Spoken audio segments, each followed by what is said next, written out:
This is the Horse Radio Network. This is episode 26 of the Dressage Radio Show on the Horse Radio Network, presented by Equestrian Life. Exclusive coverage of the world of dressage. We would like to thank our sponsors, Equestrian Life. They can be found at equestrianlife.com, and Kentucky Performance Products. They're online at kppusa.com.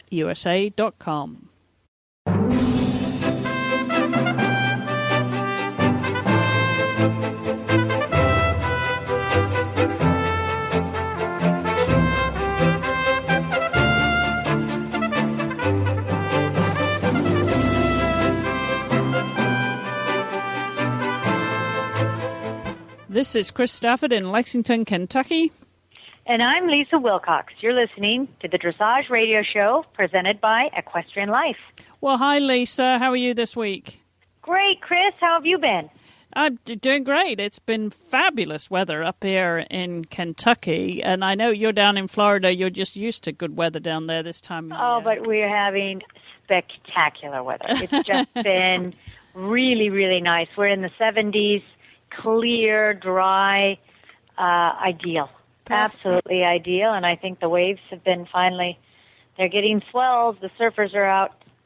So I think all the way around, everybody's excited in Florida with the weather. Good weather, honestly. And we're looking forward to a really great season down there once those shows kick in now. And, that everybody's sort of thinking about the winter and, and spending time in Florida, and more people go down there for the winter season. And, there's so many dressage competitions to choose from down there. I think you can compete every weekend, can't you, Lisa, once the season starts? Absolutely. And this year is particularly important. Everybody wants to qualify for the World Equestrian Games. So this is going to be a very heated competition all the way around. I think you'll see very full CDIs, the CDIWs.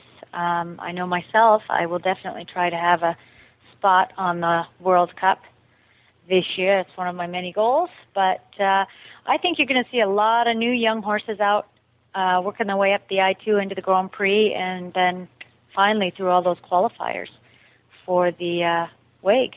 Yeah, it'll be exciting. It really will be exciting. As you say, highly competitive. There are so many horses, as you said, that are at that stage where they can move up into Grand Prix now. And we'll be actually talking to Chris Hickey, who's our guest this week on the show. And as you know, Lisa, he's really into bringing on young horses and bringing them up gently through the levels. So we're really looking forward to talking to Chris a little bit later on in the show. I caught up with him when he was here at a clinic in Kentucky at the weekend, and so I'm looking forward to sharing that conversation with everybody just a little bit later on in the show. And it'll be great information. He's a very experienced rider, and especially with the young horses, and he has brought most of his horses up. So, And then now, of course, his position there with Hilltop, quite a bit of young stock coming along. So they couldn't have gotten a better rider for that position. Oh, how and true. I'm sure he has a ball picking the gems out of the field. I'll take that one and that one. That is the joy of working for a breeding farm. And then there's plenty of time you need to put into bringing them up to Grand Prix, but that's a lot of fun when you have good quality. Absolutely. Sure nice position to be in.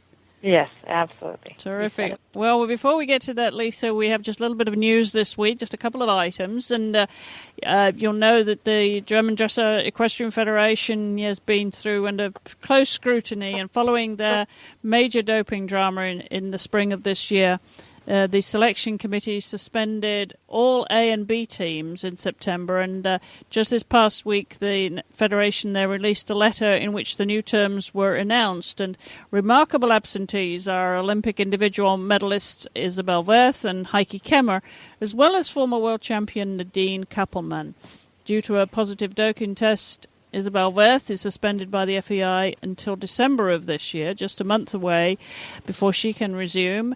And also the German Equestrian Federation banned her from the team until June 2010. So major impact on their team. And the riders just received a letter from the Federation which their position on the 2010 German teams were listed. And the new teams are remarkably smaller than before, and the Championship A team only includes the members that competed at the 2009 European Dressage Championships in Windsor. That A-team list is Susan Lebeck on Potomac, Matthias Alexander Rath with Sterntaler UNICEF and Triviant, Ellen Schulten-Baumer with Don Arthur S, and Monica Teodorescu with Whisper. So quite a different complexion there, Lisa, and you're very familiar with the German teams and the German politics as well, but that's going to really shape what happens next year for WEG, isn't it? Absolutely. I'm shocked. You know, there are several other riders out there that I would expect to see. I would love to see their B team list. Unfortunately, we don't have that listed. But Huberta Schmidt and Ulla Salzgeber that's coming along. There's just so many other top riders there that and of course Nadine Kapelman, as you see, we're missing. So I'm interested to see what their thoughts are on this, but I think that this time around they're being exceptionally strict because they're losing the public support of it. If they don't show a strict maneuver like this, then they're losing television sponsors. And, you know, they're covered during prime time. Mm-hmm. You can sit down in Germany and watch top jumping competitions.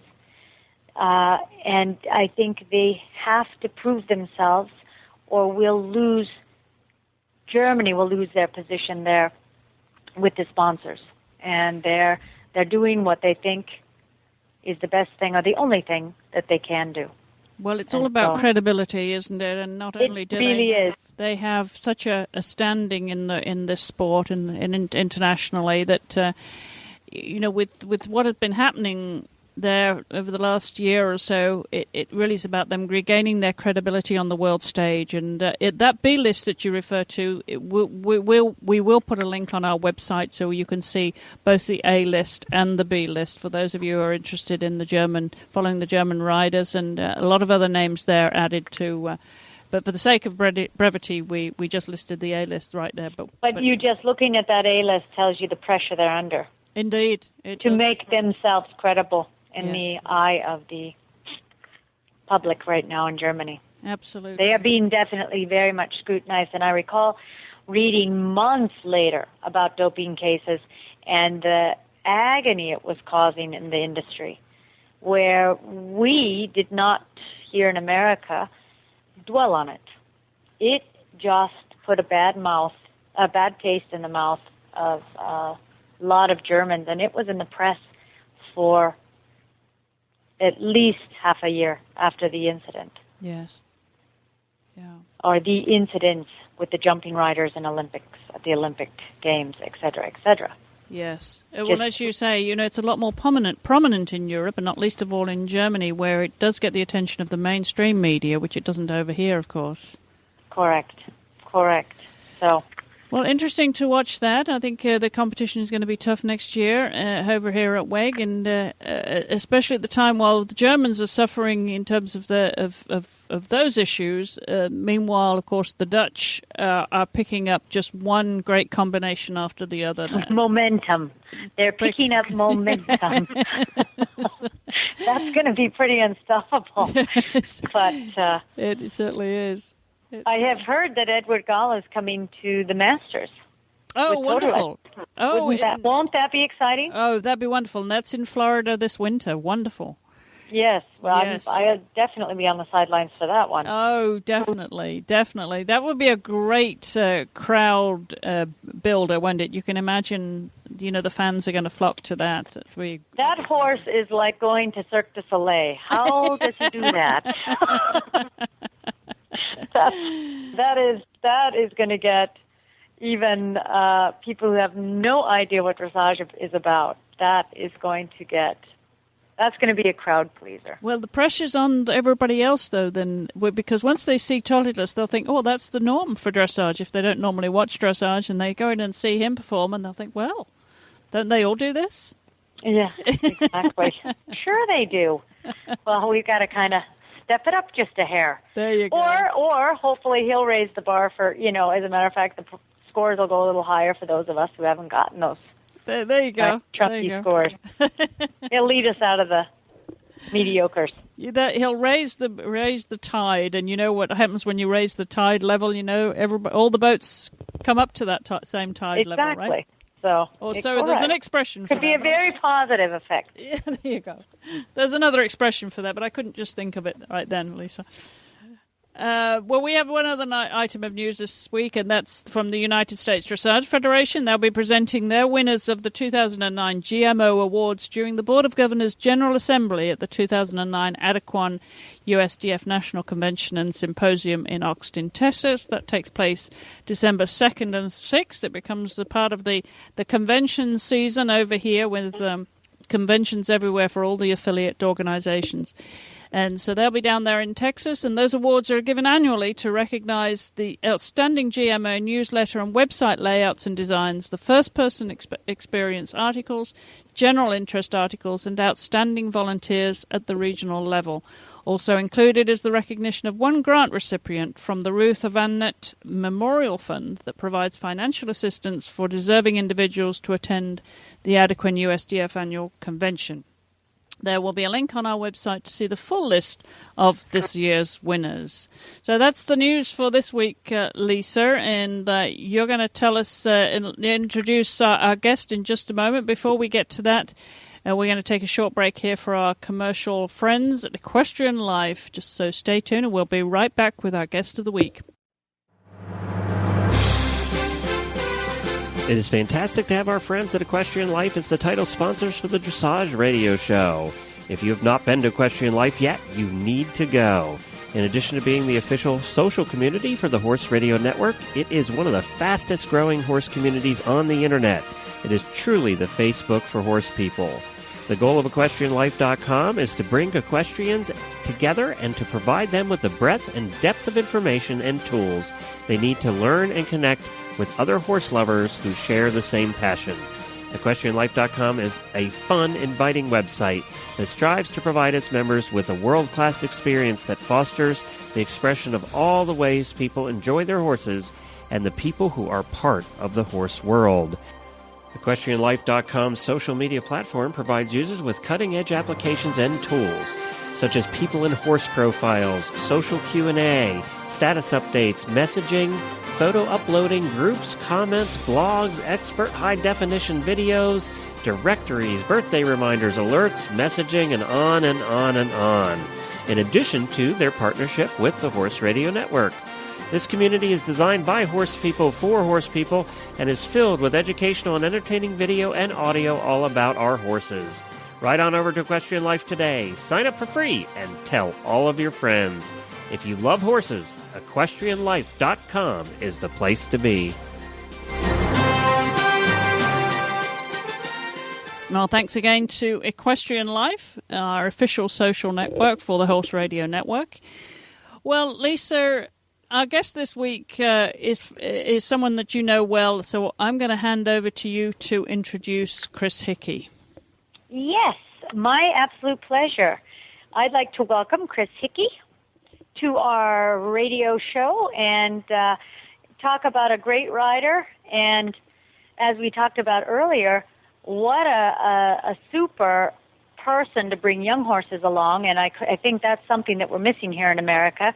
That is one of our major holes. And I think, he is going to be one of the riders that you're going to be seeing in our young horse championships. You're going to see him in the developing horse championships, and then you're going to see him go right on into Grand Prix with some of these fabulous horses that he's riding at Hilltop. So I'm looking very much forward to hearing what he's got to say about what he's got coming up. Well, I'm joined now by Chris Hickey. Your first time on the Dressage Radio Show. Chris, thank you so much for joining me today. Sure, thank you very much for having me. Well, it's nice to catch up with you at a clinic. I know you do a lot of touring around the country, clinics everywhere from Kentucky to Massachusetts and beyond. Yes, I have a big group of steady clients that have been with me for a long time from different places like Kansas City, Missouri, Lexington, Kentucky, South Carolina, or Charlotte, North Carolina, rather, and Amherst, Massachusetts, which is where I grew up and where my business was based before I was employed by Hilltop Farm. Right, and we're going to come to that. You're Director of Training at Hilltop Farm there up in Maryland, Chris. But we also should mention, as I did at the start of the show, you're a Pan Am gold medalist. You're really at the sort of peak of your career in that respect, competition-wise. So how do you divide your time these days, Chris? Well, the first thing I do is we really try to look at the calendar of the goals of the certain horses or certain clients of that I have. And right now already, here we are in October of 09, or November of 09, and I'm planning now which shows I must do for qualifying for certain events, like the young horses, also the Intermediate 1 championships and the Grand Prix championships.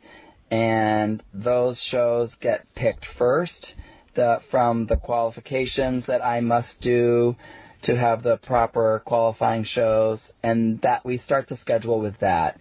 And then I go on in my schedule for clinics and other small normal horse shows that are important as well to qualify for regional championships and things. But to first get in the calendar, the big qualification shows for the like I said, the USEF championships, the Markel Young Horse championships, the regional championships, and so on like that.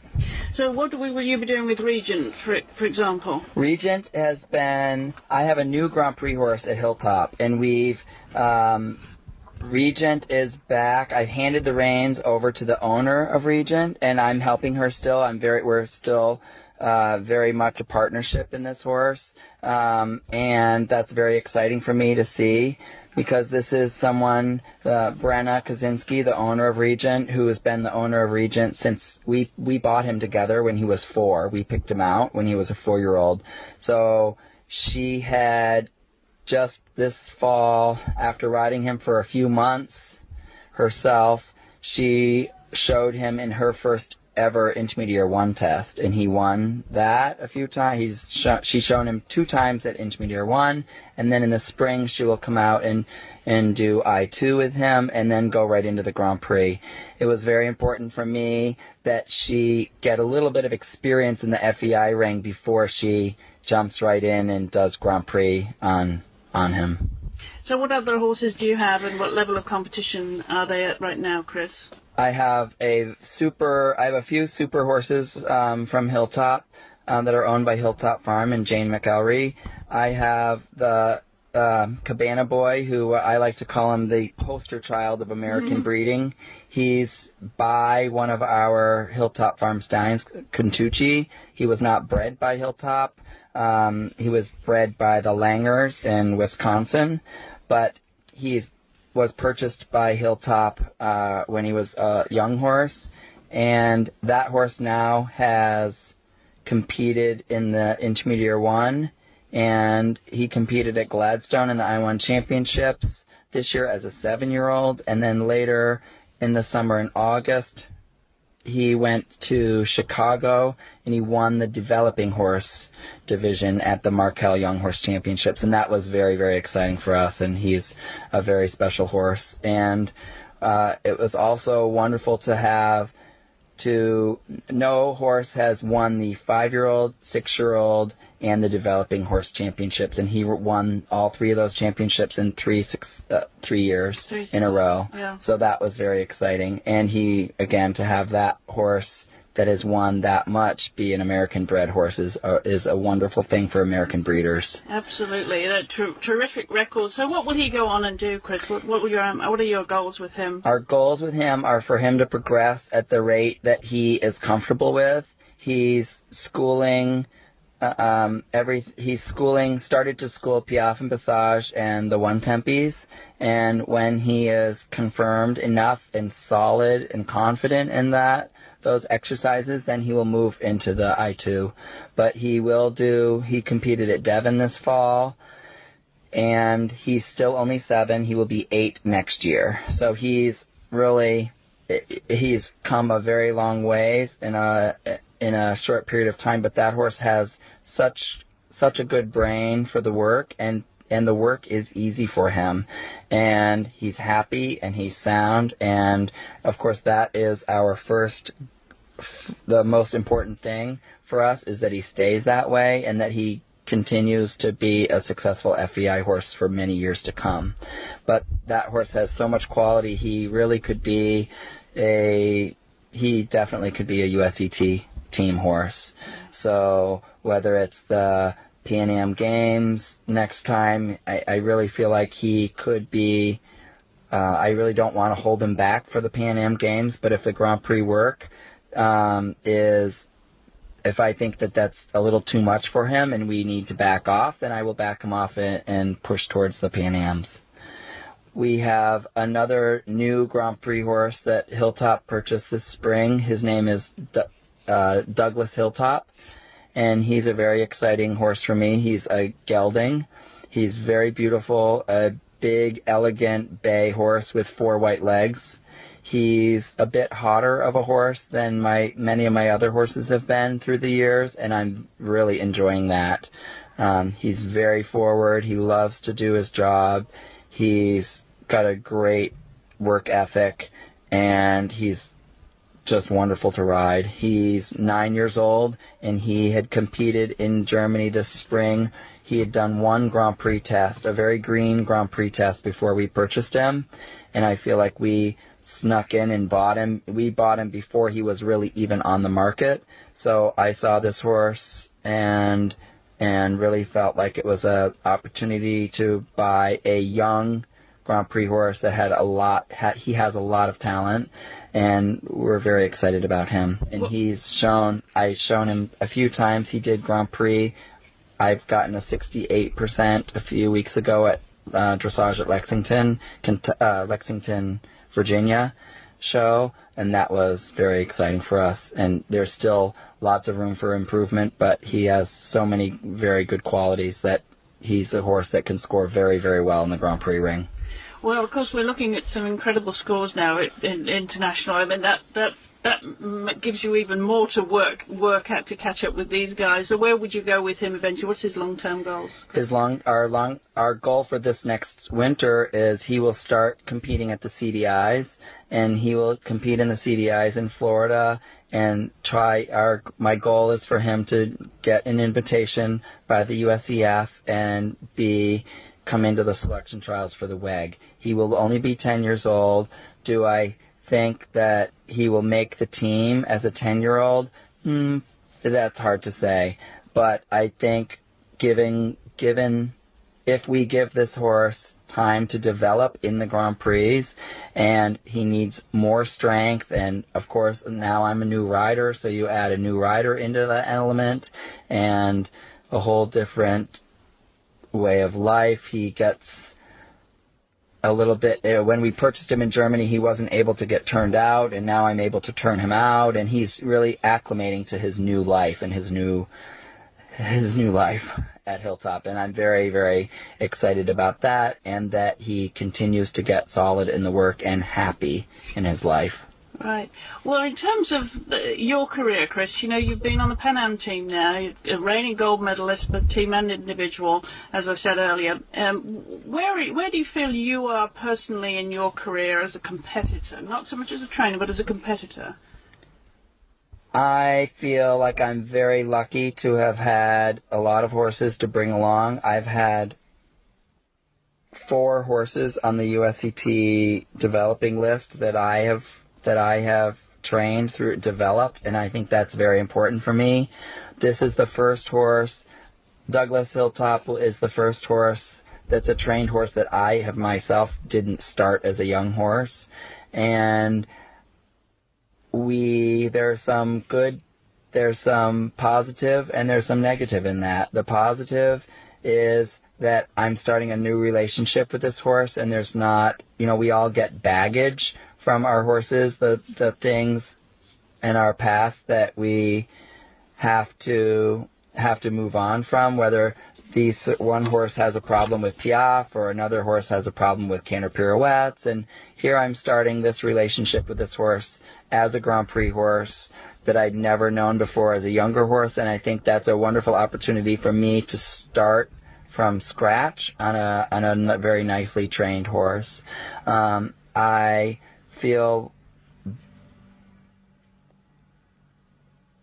I'm lucky to be able to have a horse of this quality.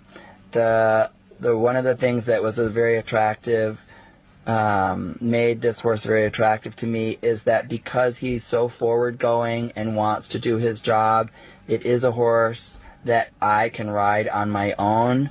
I do not live near my trainer. I don't have someone that watches me ride every day, or even once a week, or even once a month. Sometimes I go many months in between lessons, and I get most of my help from Ulla Salzgeber in Germany, and I really felt like this horse I would be able to ride on my own and be videoed and watching my videos and helping. I have to be my own trainer as well as while I'm riding the horse, and this horse is a good combination for that. Well, I was going to say, you've trained with some great names, Konrad Schugemacher, Ulla, of course, and Sue Blinks, and how have they kind of shaped you as a trainer? Because you spend a lot of time training. We're here at a clinic in Kentucky, one of many you do a year.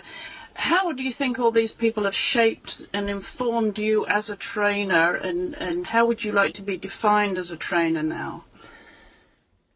I would like to, well, first of all, I think all those people, I've learned a tremendous amount also from Lyndon Gray and Robert Dover in the earlier years as well, and Lilo Four. And I think every time a rider trains with someone, whether it's a year or 2 years or 6 years, we gain so much out of that, and that gives us tools. And you have to, the more horses you train, the more you realize that not every single horse fits into the same cookie mold of the same training system, and sometimes we need to be able to pull out of our back pocket something that's going to help this certain horse, and to be able to work with people who have different strengths, I think makes a lot of sense to me. Not that I do not believe that bouncing around from trainer to trainer is a good idea. What I've done is I've worked with many people, but I've worked with them intensively for long periods of time, whether it's 6 months at a time or something. And whether I was in training in Germany at Konrad Schumacher's or Ulla Salzgeber's, those places where I was there minimum of 4 months each time. And working with Sue Blinks, I had a daily training slot through a few winters in Florida, and that kind of intensive help is so beneficial. And you're very focused on training and education. You're in partnership with Betsy Berry for Dressage Dimensions. Tell us a little bit about that and what your goals are with it, Chris. We've had a lot of fun with the Dressage Dimensions videos. We've tried to make our video different. Our video is different in that I warm the horses up with a microphone, and I talk about what the important new steps are at that level and the new movements, and I ride through these movements and I give examples of a good movement, a good example, or a bad example, and what is important for the movements to receive high scores. And we train that with me riding the horses at throughout all the levels and all the tests. And then each test, I go in and ride the test from start to finish, and Betsy Berry scores the test and comments on the test in live. It's in live time and right then and there. So I see a lot of progress and a lot of benefits for people who have a new horse and they're going to move up in a level, and especially people who are not near a trainer or an instructor where they don't get instruction very often. I think it's really important for people to be able to see, even if it's on their TV at home, what a good shoulder in looks like, what a bad half pass looks like, everything down to tempi changes and pirouettes and a canter zigzag.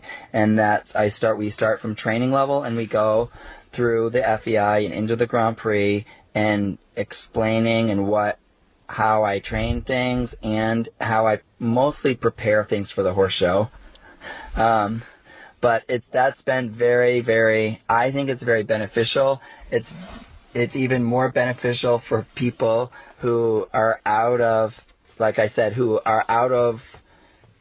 in the outskirts and perhaps don't have that weekly instructor around to help them. Well, that's terrific. And, of course, we can put a link to your website on our website if people want to find more information about that, Chris. So we want to thank you for spending time with us today. It's been great fun catching up with you. I know you're a very busy man and got some more training to do before you're finished here today. And I hope you'll come back again on the Dressage Radio Show. Oh, absolutely. Thank you very much. Well, thanks there to Chris. It was fun. We actually, Lisa, we just sat in my car on his lunch break at the clinic to record that. And so, again, Chris, thank you so much for taking time off to do that and talk to us here on the show. We really appreciate it. Great to hear from you. Well, we're going to take another short break here, Lisa, before we get to our topic of the week. And this is going to be a news segment. And we're going to be talking about a little training tip here, really, but it's also a topic. We're going to have more of a conversation about this and how so many riders out there can relate to how to ride your horse in an uphill way, whether he's built for it or not, whether he does it naturally or not, and to avoid sort of overbending and overflexing. So we're going to take a short break here for our friends at KPP USA, and we'll be right back with that discussion with Lisa. Don't forget your horse this holiday season, and what is more important than your horse's health? Kentucky Performance Products offers you the quality assurance that you are looking for your horse. Each supplement is manufactured to exacting standards in certified facilities.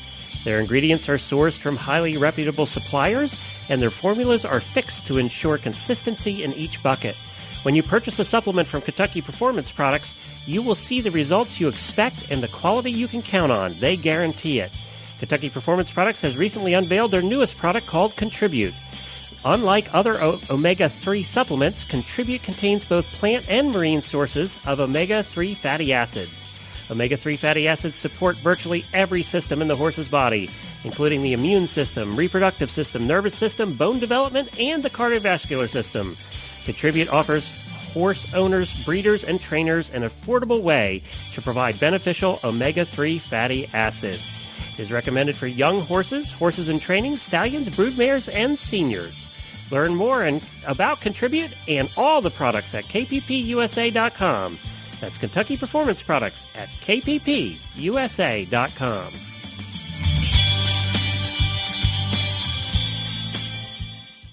Well, again, thanks to our sponsors, KPP USA, and also to Karen Isberg over there in Versailles, Kentucky, who is a great supporter of our shows.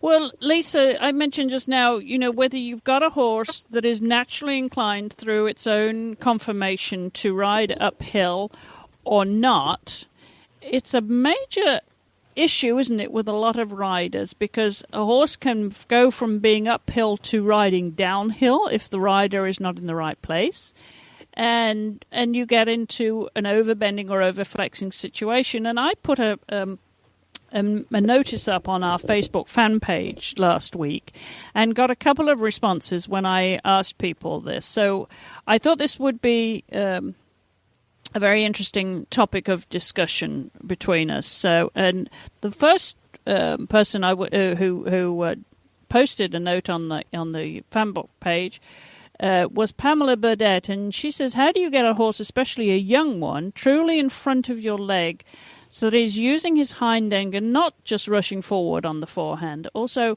how a rider should correctly use leg aids to keep the horse sensitive to them without having to give legs so often that the horse becomes dull to it." So there's two questions You've got there. some very good questions here, some excellent questions here.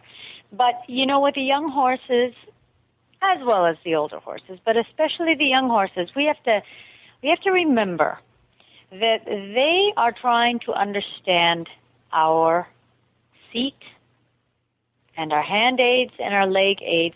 Therefore, we must remember to be very correct and balanced in the saddle. And often what I see are, as a matter of fact, we'll get to this is my actual tip, my training tip for the day, or for the week, but quiet hands. Hands have got to be steady for a horse to want to go to that bit. And often, exactly what you're saying, the overflexing, left and right. I think when I talk about flexing, I mean from the wither to the pole. When I talk about bend, I'm talking about the rib cage through the croup. And what we'll see is some noisy hands pulling the horse left, pulling the horse right, and pulling them so far that they're losing their balance. So a horse, the first thing I teach a young horse is to go straight forward to my hand, to a quiet hand, and he has to accept the bit in order to take your leg well. So it's actually, it's a kind of a devil's circle there. You have a noisy hand, he's going to be very not accepting of your leg to push, to be able to drive him up to that rattling bit in his mouth. He doesn't want to go there. So he'll put his head up, ignore your leg and anything and everything but to have to go there.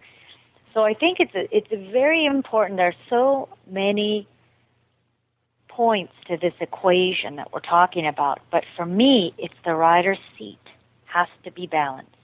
A rider has to be able to sit in that saddle or rise in that saddle on their own accord. And there are too many riders out there using the face of the horse to balance themselves on. They don't learn the essential independent seat, Lisa. That's what you're saying? That's my point. And when I see these young horses are already suffering with balance issues, so that's why I say a rider that works with young horses has to have exceptional balance to make up for the balance issues or to help the balance issues of young horses.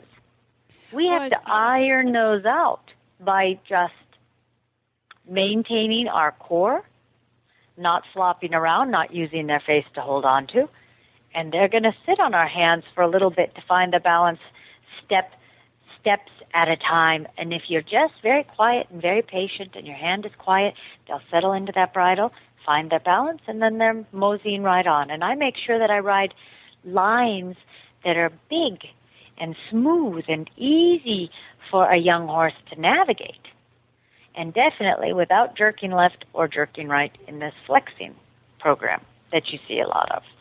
So it's very, very much, I remember writing these articles for Dressage today, and these things were often issues that I would have to see in a picture and I could tell certain things, but it was very much the seat of the rider that I criticized in order to help a horse understand better the aids, if it be your hand or your leg or your seat. But Lisa, what often one sees is there's a horse that is naturally inclined to be uphill and is in front of you. And I know you've been blessed with some lovely horses that are been uphill type horses. So that makes it slightly easier when you're starting with that type of animal. But what if you've got a horse that doesn't naturally go there? It's on his forehand. It's a young horse, and you've got to bring them up with. So often I see riders who put the horse in a frame, in a false frame, thinking, that's what the horse should look like, instead of riding it to a place of natural balance and bringing them up in front because they're riding them from behind. They tend to put them in a shape, and then you've got a horse going downhill even more. How would you very simply explain to a rider what kind of things can they do to change that? Well, when I think about the conformations, I approach it differently, a little differently. I work them in the length of the neck. That's how I start the horses. Work them within the length of the neck. Now, if I'm going to try and get the horse over the back, in order for him to come from behind, he's got to come up in his back. Yes. He cannot be running around inverted. So I'll take a look at this conformation, and if I have a very high croup and very short forelegs or wither, I don't want to ride those horses long and low. I'll balance them. I'll try to keep their neck the same height as their croup in my work. Again, I'm in the length of the neck. When I begin my bending exercises on a circle, spiraling in to get the lateral suppleness, and then through transitions eventually, while I have them laterally bent on a specific circle size, I'll start to do transitions so I get the longitudinal, which means I get the back to come up. I get the hind end to step under, and they're tracking up into the bit. But if I look at a horse that's very uphill, then I am less likely to work him up in the length of the neck. I'll want him reaching down in the long and low position. So I'm very keen about exteriors of horses as far as where I'll place their necks. And again, within the length of their neck, irregardless of how they're shaped. High croup, low croup, uphill, downhill. Work them within the length of the neck. But how I balance the neck in my gymnastic exercises completely is dependent upon how their conformation is. Because you don't want to put a downhill horse even further downhill by putting them in a long and low down to the ground. Right. You want to try to help them begin to learn to articulate hips and stifles and hocks so that we can make a folding chair of that high croup. So it begins to learn to sit, and we get the forehand eventually to be the highest point, the wither to be the highest point, the shoulders to come up. But that's a very fragile, delicate work, and that takes a lot of patience. Well, you just mentioned those three parts of the anatomy, the hips, croup, and the hock, all behind the saddle. How often do you see riders focusing too much on what's happening in front of them and not what's happening behind them? Well, it's called riding the head. That's what I call it. Riding the head. And they forget that there's this whole body attached to it, and then the motor in the back. Yeah. And this is, I think, where they get into trouble. Just pulling and focusing on trying to balance the whole picture with just the head. That's impossible. And very they're much fiddling with busy hands to try and put the horse in a place where he's not ready to be put. And if you would just be exactly where he's not ready to be put, and especially not supple enough to be put, the body, and so you end up holding them into this place, and they end up being as stiff as, broomsticks, and the movement begins to become limited, and it just becomes a downward spiral from then. And then, of course, they get angry, and they're stinky, and they're frustrated, and so then we start to see attitude problems. So, and it's a full sense of how that frame should be, isn't it? That it's in the rider's head. They just think that's where the horse should be. So, but it's a full sense. And when you look at the picture in the mirror, you've got to consider the whole. Yeah. And something that I tell riders, they've got to ride the middle hand. They have to be conscious of the middle hand, the barrel. That's the area that has to expand and contract in order to get the back to articulate to its full potential. And that's another place where you get the poking and the prodding till the horse blows up to a tight little air balloon and says, there is nothing coming through my ribs. Never. And so not only do they close down in the front to the flapping hand that's just jarring the dickens out of that, with the bit in the mouth, then we've got these poking spurs that are, and she asks, how do I correctly use my legs to keep a horse sensitive? And I see a lot of big spurs on inexperienced legs. Yes. Poking and prodding until the horse just blows up and closes his barrel down. Yes. I feel nothing type of thing. So, which leads me right back to the correct seat and balance. And if you're going to use your leg, come with a flat calf, that means you have to be able to ride with a toe in. There's a reason for that toe in, so that your spur doesn't inadvertently, bang on the horse while you're riding. Most riders don't even realize it. That spur is going ding, ding, ding every time they do a rising trot or something. Yeah, and desensitizing the horse the whole time. Completely. Yep. Completely. So that's to your point, but that's to Pamela's point, about keeping the horse sensitive. But Kimberly Brown, Edelman, Kimberly also writes about the subject of uphill or downhill. She said, touching on the subtopic of horses who are bred to be more downhill would be useful. Quarter horses come to mind, she says. Now, do you have any experience with that, Lisa? Well, I have to say, I'm going to go back to an issue that I wrote many years ago for Dressage Today again. And there was a very downhill. The croup was so high. It was a young lady riding a quarter horse with very, very, very short front legs and a very, very high croup. And I will say to that conformation is going to be impossible to ride uphill. It is meant to be down low, and that's where you go. This is a breed-specific thing. Yes. That's a horse that wants to be down low to cut cattle. Exactly. Yes. And he has a job to do. So when I see a quarter horse that has that specific conformation, then I say, you know what? A lot of horses will be good for dressage. A lot of quarter horses would be good for dressage, but when you have that extreme of a conformation, I tend to say that challenge is going to be disheartening, because that horse physically is not meant to go that way. Exactly. Correct. As much as we'd love to, that particular extreme, that's when I bow my hat and say, sir, you're a cutting horse. There you go. Well, this is a very interesting topic. There's other things that have come out of this while we've been talking, Lisa, that would lead us to other topics in the future.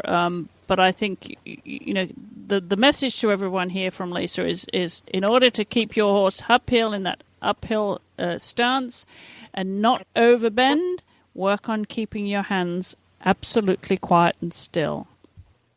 Yeah, and when we say I would say overflex. Overbend. I would say overflex, because when I see the necks getting pulled left and right, you have to imagine that horse is losing his balance every time he gets jerked one way or another. So what he does, it's a spread of a leg real fast to catch himself, and he's going to look for your hand to balance him. Sure. He's going to say, "Whoa, I can't stand on all four like this. I'll use your hand then. Thank you." Yeah. Hold me up. Hold me up. All right. Well, lots of lessons to be learnt there, Lisa. But one thing that's come out of that, which I think we should touch on next time you're on, is about core strengths in the rider and the rider learning to develop an independent seat from an early stage in their career, whether they start as a child or an adult amateur. That's the kind of things they can do to develop an independent seat. So maybe that should be our topic next week. The core muscles. Would love to touch on that, and because that's my life there. The core, and I always compare it to that of a ballerina. You see how graceful a ballerina works? Yes. And how quiet her core is? Yes. And how beautiful every jump is, because her core is so steady. And when I have my clients ride, I said, you need to sit there like a ballerina. Nothing above the saddle moves. Right. There's no cantering with your upper body. There's no up and down with your hands in the rising trot. There's no up and down with your hands in the sitting trot. Everything above the saddle is silent. It's a bit like synchronized swimming. Then everything above the water should just be graceful and effortless. But underneath the water, you're working like hell. Yeah, that's why I say the legs can bingo bongo, but nothing moves above the saddle.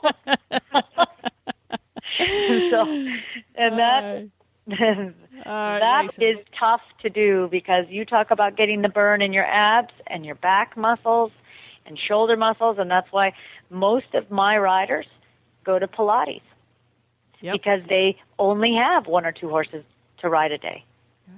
And Pilates class, yoga classes, anything for core and elasticity. All right. Well, we're going to talk more in detail about this next time. Love around, that Lisa. topic. All right, great. Well, and I'm going to reflect on some of the things that I used to do way back in my day, too, to get an independent seat. And they were fun. There were some fun exercises you can do.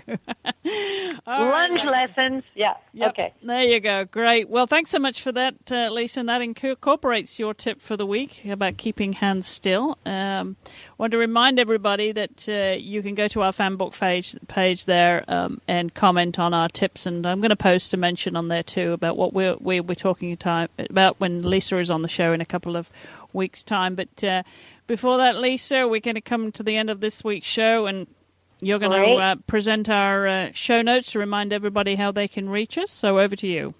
All righty. You can follow our show notes at www.dressageradio.com.